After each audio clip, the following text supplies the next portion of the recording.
Malawi Brief. Mwaswera bwanji omvera. Tsopano tikupasirani kamlepo kaluwa lero pa 29 November 2025. Osayiwala kupanga subscribe, like, share komanso comment. Tamveserani. Malawi muno mukuchitika zambiri. MCP with his propaganda machinery akunena kuti within 2 months our president professor the Republican president Professor Thamtarika should deliver everything in 2 months, even if the budget is still being discussed. Budget isina pase ya mid-term review akuti apeze ndrama kaya za mthumba mwake, kaya za kuba, kaya za kuti, kaya katenge mazi kusandusa ndrama achite deliver quickly. Ndizimene propaganda ya MCP ikufuna kuti wauza Malawi. Iwo sakuvomereza kuti analuza. Iwo sakuvomereza kuti ari ku opposition. That's why parliament angotulusa mipweya chifukwa chakuti sakuvomereza mpaka pano kuti analuza chisankho. And anthu ake ndiwo aja 1.7 aja anamvotera Chakwera aja even kumpoto ali kwambiri amene mpaka pano sakuvomereza kuti Chakwera is out of power and leadership. 2, chimene ndimafuna ndineneso kwambiri ndichakuti anthu wasakuziwa kuti ndi 5 years from today kuti kuzakhaleso chisankho. 5 years. Ndafuna pa 2 months ipo apange zinthu za 5 years zimene kubwerayi zonse zipangike pa 2 months ipo, which is unfortunate. Now, ndisanapite kwina kulikonse ndifunse funso limene pa 2 months alionesera MCP ndi their hidden political structure imene akuidalira imene anaika mplace because the stealing of that money ndalama zonse zinabedwa zija trillions and trillions is invested in this what I'm trying to share with you now. Funso ndi ili: is the judiciary above the constitution? Is the judiciary above the law in Malawi? The answer is no, it's not above the law. But if indeed the answer is yes, they're above the law, then which constitution is the judiciary using? Imene iwo akuti akuiyuza koma akukana kuruza kwa MCP imeneso ili mconstitution yomweyo imene tilinayo koma kukana kuti MCP sinaruze. Ndetifunse kodi ndrama zimene zabedwa m'Malawi muno a judiciary are they happy kuti ndrama zinabedwa anagawana anthuwa? Ngati a judiciary they are happy then atiuze kuti judiciary is very happy kuti ndrama m'Malawi muno zizibedwa. Funso lina, is judiciary happy kuti m'Malawi muno muli corruption? Nde a judiciary wo atifunseso atiyankhe kuti inde iwo as judiciary because they are above the constitution, they are above the law, akuti Malawi muno muyena kukhala chipongwe choba ndrama chakatangale chachimpwirikiti chifukwa iwowo akufuna kuti I use a constitution, part of the constitution I use, a part of the constitution they don't want to use. Kodi mmene tinamangidwa ifeyo a judiciary analipo? Atiyankheso mafunso amene kuti kodi judiciary inalipo pamene ife timamangidwa? What action did they take against those people who violated the very same law limene judiciary akuyuza iwo imene ili above iwo are above the law? Atiyankheso funso kodi kuphedwa kwa Chilima, was it within the constitution kuti Chilima can just be killed like that, assassinated like that? Kugwesa ndeke atiyankheso a judiciary kuti inde iwo wagwirizana ndi zonse zimene zinapangika kuti Chilima aphedwe in that manner. Kodi nawonso abaraka Chilima kati abwezere kwa anthu amene anamupha, will it be also in order? Ndetufunanso a judiciary atiyankhe kuti yes, it is in order, then we'll take it and we'll go to their families, will also do the same. Kuti si judiciary anena kuti an eye to an eye, kaichani to ujeni, ndi chifukwa iwowo akumapanga zinthu sakuziwa the political environment we are in. Malawians, kose kumene kuli real democracy today, people that first of all to deal with the judiciary. chifukwa judiciary ngati tikuisirira enafe tinaziwa kuti tili ndi macomplaint ambiri ama elections koma ine sinapite ku judiciary chifukwa naziwa kuti judiciary will be against me chifukwa ndinali ndi ujeni kuti even if nditengere ku court pa zimene zinapangika ku constituency kwanga judiciary will be against me. I knew it.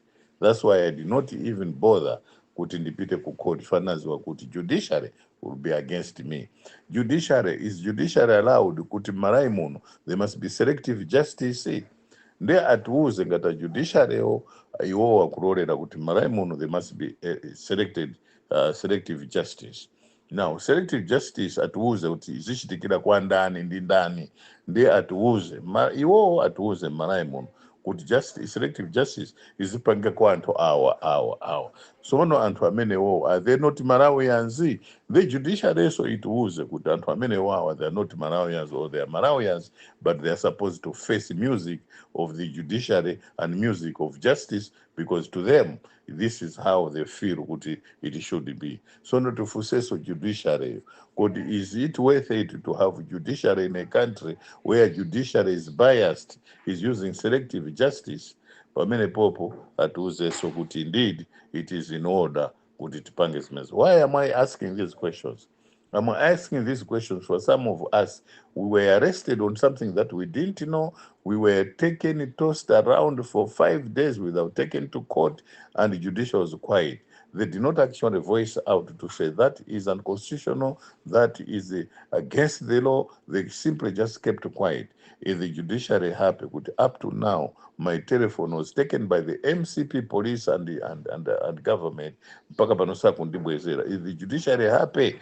Kuti anthu ananditengera telephone innocently kundichita accuse without even proper justice. Is the justice or judiciary aware? Or if they are aware and they know, is it proper? If it is proper, they should tell me why it is proper to me only and not proper to them. Telephone and the dogs is the same. Is Malawi, does Malawi belong to only one party, MCP? Whatever that they are doing is within, against the law. But whatever that we are, seeing that they are doing against the law, to them judiciary say no, it's for the law. But koma you are not pangira ifeyo, kuti ife tuvutike for judiciary to say that is the law, ndiye atiuza judiciary zosezo kuti indeed that is chifukwa tisamapite uku nduku 2 months judiciary ya Malawi kuvomereza pa 2 months kuti boma limene lilipo lipange china chilichonse 5 years within 2 months, as long as they are paid ma offices ao as judges and justices of the appeal courts of Malawi. Iwo bora kuvomereza chifukwa anthu amene kwa masura especially the so-called magistrate court iwaja anthu aja anamenya anthu pambowe, kukupha anthu, kumenya anthu, kuswanya magalimoto. Judiciary was very happy to see that is because that was not a crime. A crime is to go and couch the warrant of search kunyumba ya Chakwera. That is a crime according to judiciary eye view. Iwo wakupanga zimechifukwa pamene pachi they can issue even an injunction to stop that. And again tinaona ujeni Beni Longwe akupedwa Malawi. The judiciary is just quiet. It's quiet. Benong was poisoned. Benong was killed. Rafka Sambara was killed. Rafka Sambara did not die a natural death. It was that death Rafka Sambara. That is the death that resulted kuti Chilima na Yosaka pedwe kuchikanga. It was all a setup. So is judiciary happy with that? If a judiciary is happy, should tell us that yes, it is happy. Kodi judiciary pamuntu wakupha nzake kwapa zikwanja, are they happy? A judiciary atuze so yes, a judiciary they are happy because these people must be given, must be taken within the rule of law. Imena judiciary akuiziwa komangati kuchita apply kwa ifeyo, they are not after that. They are not even, they don't want, they are not even interested. Why am I saying this? Even mlando umenene natengera kuti I was part of it kutengera mlando ucha wa my elections smartmatic. Mlandu umene ucha ena anati tilipira kumatina wina komamati each and every person alipira individually my expenses nde enafe mlandu umene ucha tinalipira mwaife toka koma judiciary inanena zimene zozo mlandu wakuti is liberating, is bringing back democracy, the lost glory of democracy, koma judiciary ananena kuti tilipire. Ndiye ndikuona kuti judiciary muno ndi imene kuonongesa democracy in the country. Judiciary ya muno is above the law.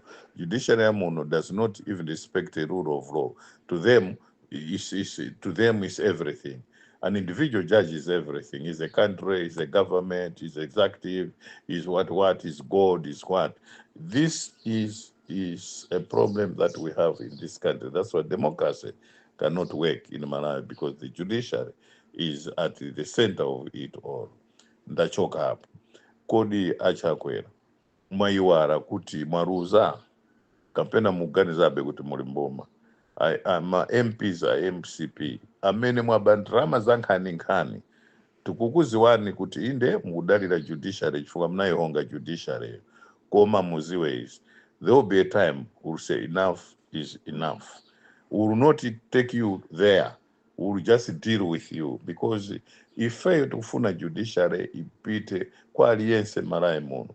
Distributive justice ndimene tikuyifuna kuti at least each and every Malawian must enjoy the privileges, must enjoy the rule of law, must enjoy the rights given by the constitution of this country, be it yourself, be it in the opposition, be it in the ruling, be it whoever, as long as you live in a country where there's a culture of constitutionalism, a culture that respects the rule of law.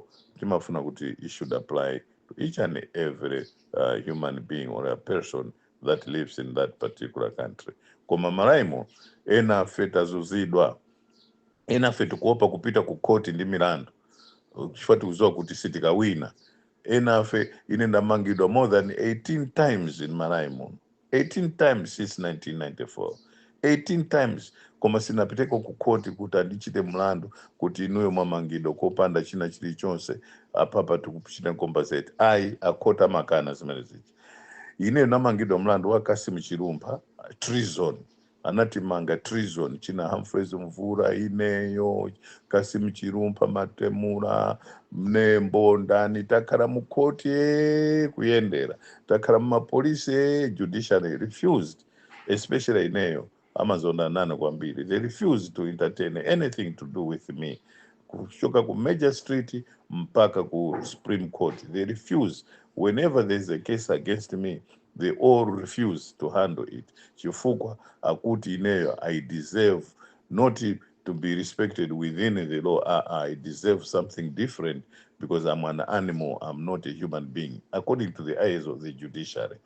Kurumpisi kunapanga zinthu zopusa kwambiri zambiri, koma navomereza nanena kuti no, let it be, because inaziwa kuti there's nowhere else I can go and be addressed and be given justice on it. Nangozisiya, even the registrar of political parties went there to investigate, and they're coming up with a report, and that report, I know it will be against me, because to them it was proper for whatever that happened, as long as it is against me, and that is what is happening.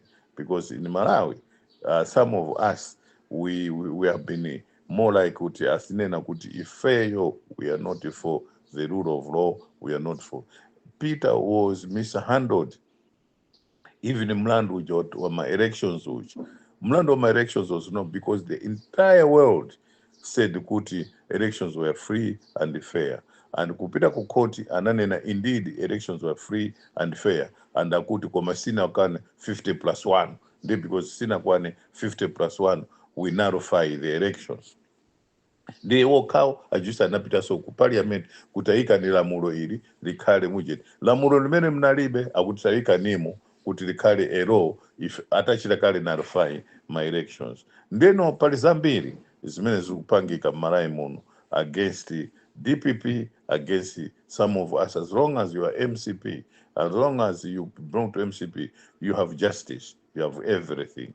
You have even that will kuti iweyo ukoza kuchita ujeni campaign against Peter, against DPP, against, as long as you are MCP, you are allowed according to the constitution of this country. That's what the judiciary is trying to project in this country. Ndema fuso ndakuti kodi zitithandiza izakuti anthu anaba ndalama 3 trillion kaichani madeti onsewo zitithandiza ndalama zimene abisa magalimoto mmene unena pano kuli ma Toyota Fortuners abisa magaraji abisa mulilongwe magaraji ena ali muno mblantyre ena ali kumuzuzu ena ali msalima ena nkhotakota magaraji akuntchisa abisamo chani abisa magalimoto muli chimanga anthu andi chimanga ena ndi ma 10,000 bucks ena ndi 20,000 bucks ena ndi 40,000 bucks ena even 80,000 bucks ali nazo umumu koma Malawi ili panjira yazaoneni. I would just this judicial pamene be very happy as long as iwo akudya ndi anawo akuphunzira bwino koma ngati ife ena fitikanena choncho ndekuti taparamula mlandu wakuti akoti akhoza kutimanga chifukwa chakuti chifukwa chani we are voicing out like that koma tonse tizingokhala chete kodi now fusanga rosiza ndakuti kodi ma 1990s pamene timafuna kuti bwere matipate democracy tinafuna kuti judiciary should be the only organ of government imene izikhala above the constitution above the rule of law ndi zimene tinamenyera ufulu kapena tinamenyera ufulu kuti the law must apply kwa aliyense amene akuchita operate under that law ndiye funso limene ndi funso losiriza koma make Malawi great again sitizatopa make Malawi great again sitizaopa make Malawi great again sitifowoka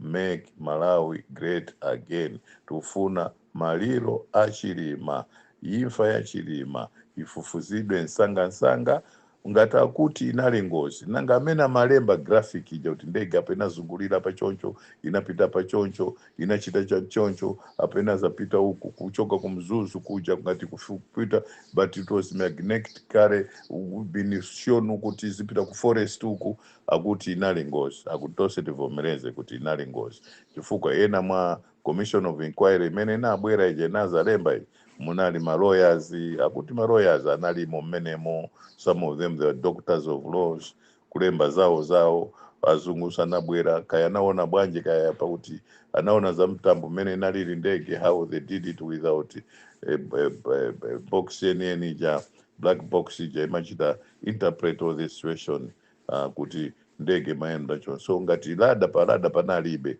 pa ndege ipo nanga iwo graphic yonse ija anaionesa bwanje funso losiriza ndakuti kodi inalinso ngozi ija inavula lamba trouser achilima suti anavala tai kaya sanavale tai anavulaso ndi ujeni nanga telefoni imene yosiriza imene ichilima ananena kuti ndege ichoncho nayeso inali ngozi kuti telefoni imene ija inazapezeka kuti nayeso yapanga ngozi inavula sapato inachita kuti ya ndege kuti inabwezedwa kumzuzu kuti ibwereso ku Blantyre lezonse zinali ngozi kuti yabwezedwa ndiye mafunso amene wawo tiufusa kuti ndi sapato zomwe nayonso inali ngozi kumvula vice president okay ngati inali ngozi atiuza judiciary chifukwa judiciary they are above everything and they know it all koma MCP chenjerani nthawi isinakwane 2 months we are still putting structures in place but a day will come then you will remember mawanga amene ndikunenawo kuti kodi this is what was happening chifukwa panopo believing with your judiciary in fantasy lands but a day will come we are not threatening anybody we are not doing anything kuti is above or against the law koma we are asking as part and parcel as one of the members of this community called Malawi panafeso ndife Malawians amene anthu osauka mbiri aberedwa zinthu anthu osauka mbiri akusaukirabe koma amene ali mboma amene anali mboma akulemera ndeno tifusa mafusa ambiri pali zambiri zimene tili nazo tufuna kuti zina tisiye kaye ati yake mafuso amene tafusa good morning